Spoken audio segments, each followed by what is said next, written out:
Իմ հարցը սրա մասին էր։ Ձեր հարցը խիստ անհասկանալի է եւ ինձ միշտ զարմացնում է ինչու են ձեր հարցերը ծնվում բացառապես ընդդիմության թեզերից եւ իմ մոտ տպավորությունն է, որ երբ որ մենք ձեզ բան ենք ասում, դուք մեզ չեք լսում կամ չլսելու եք տալիս։ Դուք չեք հետևում քաղաքական իրադարձություններին, չեք տեսնում մեր արձագանքներն ընդդիմության եւ ընդդիմության դատարկ մտքերը։ Դուք հիմա ինչ հարց եք տալիս։ Չկա որևէ հայ մարդ, ով կարող է մերժել ցեղասպանությունը։ Չկա որևէ հայ մարդ։ Ես տեսա, որ Դաշնակն ասաց Յան ազգանունով մարդ չպետք է լինի, որ մերժի ուրեմն ցեղասպանությունը, հայ ժողովրդի հետ տեղի ունեցած։ Որևէ վերջածանցով վերջացող ազգանունով մարդ չի կարող մերժել այն պատմական իրողությունը, որը տեղի է ունեցել։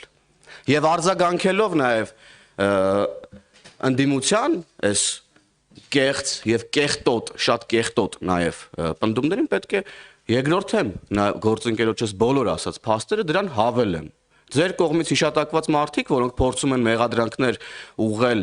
ուրեմն ժողովրդի կողմից ընտրված իշխանությանը հարգելիս, ոչ թե փաշինյանական իշխանությանը, այլ ժողովրդի կողմից ընտրված իշխանությանը։ Դուք լրագրող եք եւ խնդրում եմ ձեզ առանձնահատուկ մեկնաբանություններ մի դրեք ձեր հարցերի մեջ։ Ինչպես կարա լրագրողը նստի եւ ասի փաշինյանական իշխանություն։ Դուք լրագրող եք թե ընդդիմադիր գործիչ։ Ես դա եմ ուզում հասկանալ։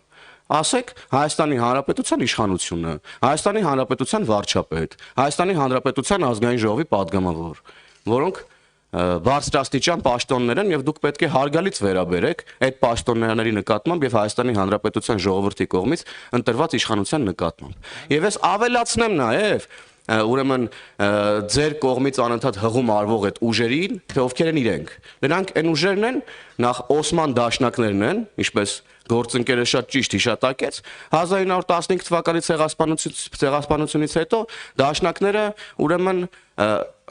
ներողություն, ցեղասպանությունից առաջ դաշնակները ուրեմն երիտթուրքերի հետ համագործակցում են ու իրենց անունը այդ ժամանակաշրջանում արդեն հայտնի էր որպես Օսման դաշնակներ։ Հիմա դուք այդ մարդկանց ուրեմն մեղադրանքներն եք փորձում մեզ ուղղել են մարդկանց, ովքեր որ Թուրքիայի նախագահի այցելության ժամանակ Ծիծեռնակաբերդի լույսերն էին անջատել։ Արարատի նկարն էին հանել ուրեմն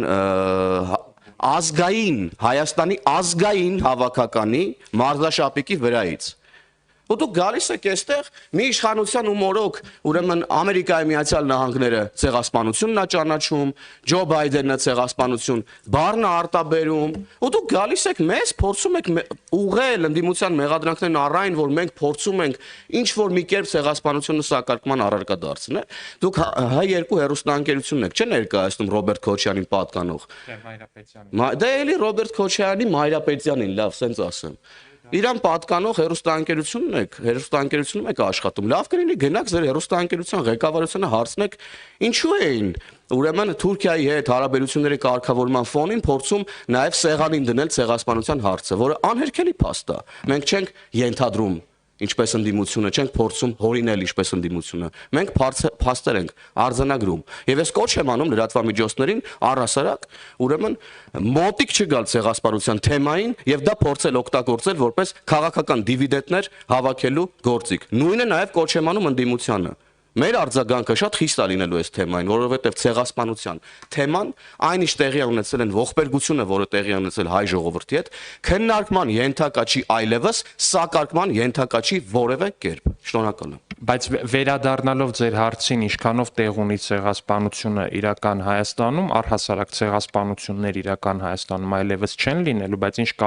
ինչ տեղ ունի 15 թվականին տեղի ունեցած ցեղասպանությունը Հայաստանում, դե այնքանով տեղ ունի, որ ցեղասպանությունը կազմակերպած քաղաքական ուժին երիտթուրքերին ինչ որ առումով նաև իշխանության բերած դաշնակցությունը քիչ առաջ ձեզ այստեղ ճեպազրույց էր տալիս։ Շողիկ Գալստյան, խնդրեմ։ Հարցից կարող եք ցանկացած դել պատասխանել, ես ուզում եմ սահմանի իրավիճակից հարցնել, տևական ժամանակ է կրակոցներ են հնչում սահմանին, երբեմն նախարարությունը հայտարարում է, որ թիրախավորվում են նաև քաղաքացիական կառույցներ, նաև եղել են կրակոցներ, որոնք որակվել են ոչ վտանգավոր։ Ես ուզում եմ ձեզ հարցնել, դուք ինչ եք կարծում, արդյոք Բաքուն պահելով այս կրակոցների այս ստաբիլությունը, այսինքն չեն դադարում դրանք, օդ կլինեն թե թիրախավորված, դուք ավելի լավ կիմանաք, արդյոք Բաքուն ցանկանում է բանակցություններում որևէ զիջում պարտադրել հայկական կողմին։ Տեսնում եք նման միտում Բաքվի այս գործողություններում, եթե ոչ, ինչ է կարծում, ինչի համար են այս կրակոցները, ինչու չեն դադարում, շնորհակալություն։ Բնականաբար Բաքուն պարբերաբար փորձում է տանել իրավիճակը դեպի նոր էսկալացիա, մենք էլ բնականաբար ամեն անգամ փորձում ենք այդ նոր էսկալացիան թույլ չտալ։ Ու պիտի ասեմ, որ մենք հասկանում ենք, որ իրավիճակի լարումը կամ հնարավոր էսկալացիան կախված է ինչպես Բաքվի ցանկություններից, այնպես էլ նաև մեր այդ իրավիճակը կառավարելու ունակություններից, ու մենք այս սկզբունքով ենք առաջնորդվում, ու մենք միշտ պատրաստ ենք ու ամեն ինչ անում ենք այդ պատասխանատվությունը կրելու ու այնպես անելու, որպեսզի մեր հանրապետության վրա նոր պատերազմ հանկարծ չլինի։ Ու Ձեր նշածը, թե Պաշտպանության նախարարությունը պարբերաբար հայտարարում է, որ օդ են կրակում, երբեմն հայտարարում է, որ թիրախային են կրակում, Պաշտպանության նախարարությունը հայտարարում է ճիշտը, երբ օդ են կրակում, հայտարարում է, որ օդ են կրակում, երբ կրակում են թիրախային, Պաշտպանության նախարարությունը փաստարկված տեղադրում է թիրախային կրակները, որովհետև Պաշտպանության նախարարությունը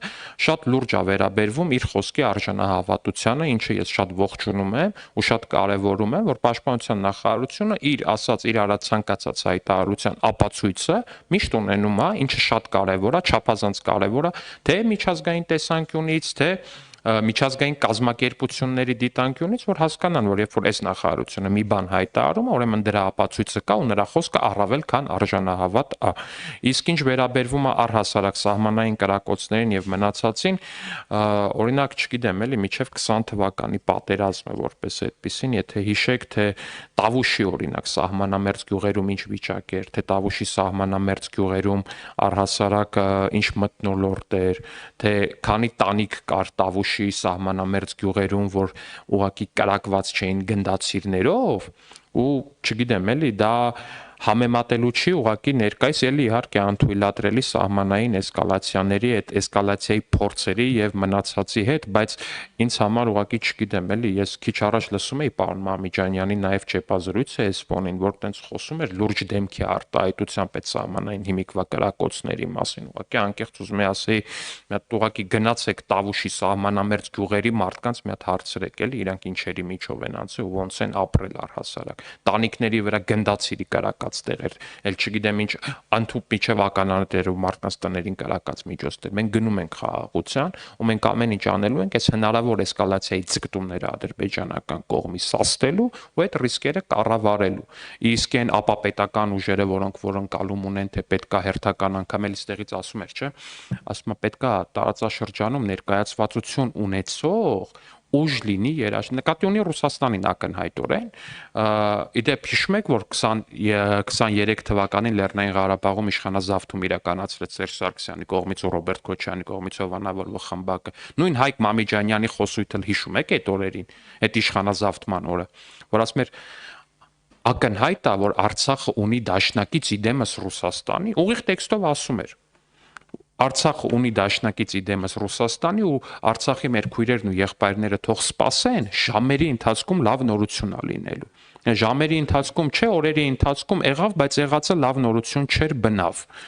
Այդ այն մասին, թե ինչ է նշանակում Հայկ Մամիջանյան, Հանրապետական կուսակցություն եւ արժանահավատություն բառերը նույն կոնտեքստում ու նույն խոսքում։ Պարոն Ալեքսանյան, մի կարճ ճշտող բան, էսկալացիայի ձգտումը, ասցիք Ադրբեջանը ձգտում է էսկալացիայի, ինչ նպատակով, այսինքն ինչի է ուզում հասնել այս փուլում։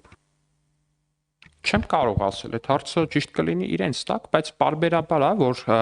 իդեպ էտել են, չէ, ասում են այդ խաղաղության բանակցված փաստաթուղթը, որը որ համաձայնեցված է հիմա Հայաստանի համար, բան է, ահավոր Հայաստանի համար նվաստացուցիչ, ստրկացուցիչ պայմանագիր է, բա հարց, բա Ադրբեջանը ինչի չի ստորագրում։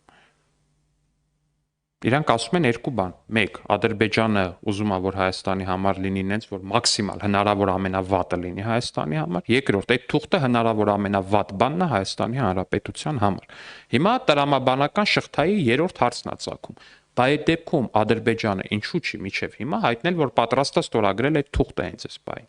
Մենք հայտարարել ենք, որ մենք պատրաստ ենք այդ թուղթը ստորագրել։ Հենց այդտեղ է, որ տրամաբանական շղթան կտրվում է ինչպես եւ իրանց բոլոր մեղադրանքներում։ Գալիս է ինչ որ մի բան, որ տրամաբանական շղթան ուղղակի կտրվում է։ Հաջորդ հարցը Շողիկ ջան, ժամանակը